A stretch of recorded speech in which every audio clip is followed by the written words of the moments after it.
Что же она так кричит-то, бедная?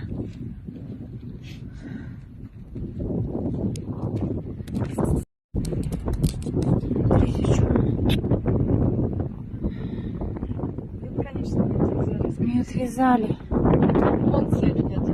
Миски стоят. Цепь. На цепи собаку оставили. Вот цепь. От будки гвозди остались. Господи боже, ну что ж такое-то? Не отцепили. Боже, помоги. Вон у дяденьки Кати спроси-ка, может он видел кошек.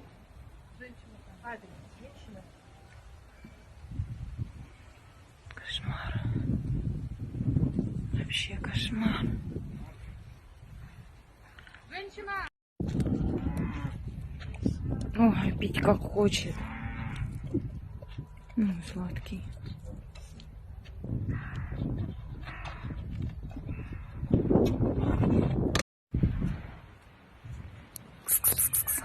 Один он там?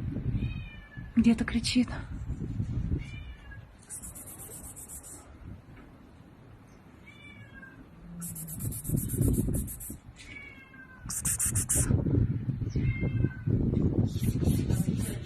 Ой, еще один, да? Большой, Алена, переноску. Да. Большой. Шоколадчики поставлю.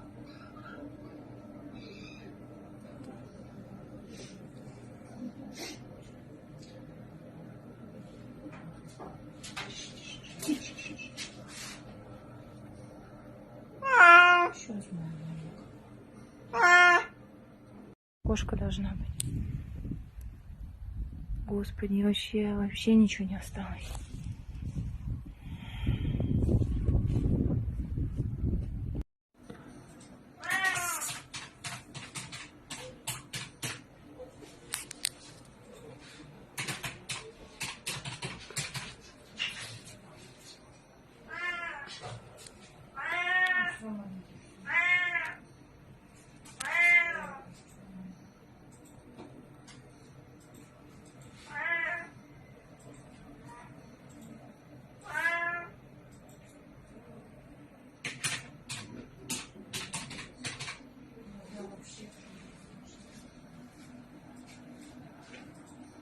Пальчики сгорели.